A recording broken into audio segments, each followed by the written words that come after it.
warriors, all through the death we'll go. Defend ourselves, let it show. From the shadows we'll grow.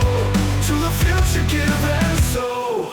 A lot of the good work that's out there, I know the Gottman Institute, they can basically predict if a marriage is going to work or not. Yeah, like And they're more they're in faith-based. Washington, I think right? they're Jewish. They're not Christian, but they're Jewish. But aren't they out of Washington? They are.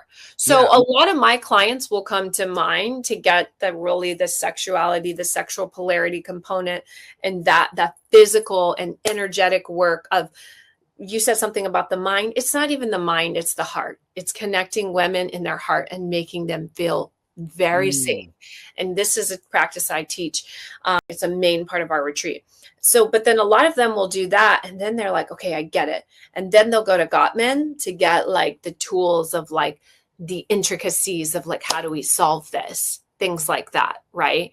Because you don't really like go to them to learn about sex, right?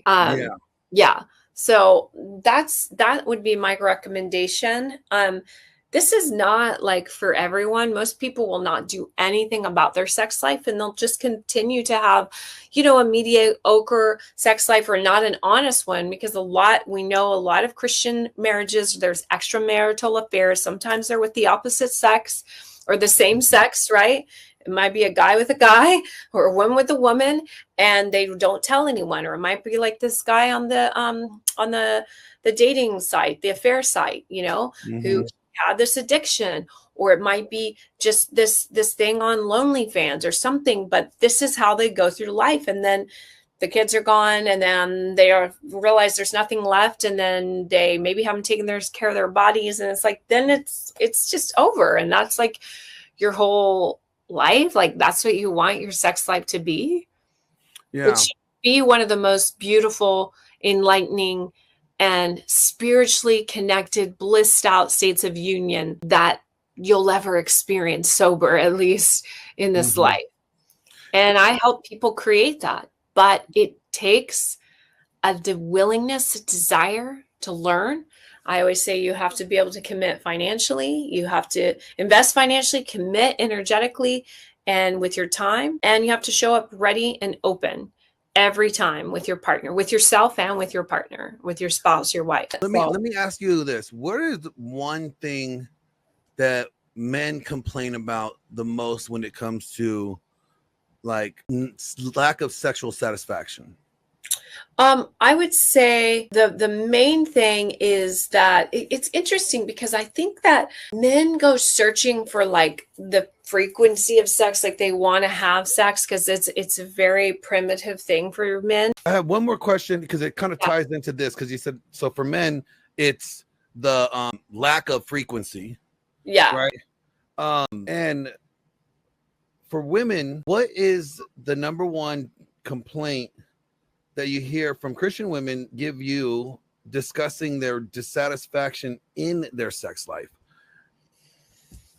I think that their sexual needs are not being fulfilled, and they don't feel that it's like over before it started, right? For women.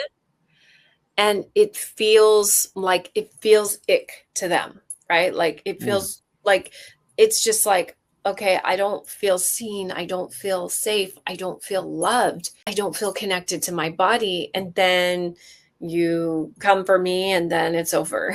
And it's like, it's just a very disassociated, lonely, almost traumatic experience, because a lot of men don't know how to please a woman. Yeah. They don't know how. They don't know how to do oral properly. They don't know how to, if their size, I talk about this in my retreat, size compatibility. That's a huge one, pun intended, right? Size compatibility is very big. It's something that's not talked about. And so there's a myriad of different things. But I think women are just like, screw this. I'll just use a toy.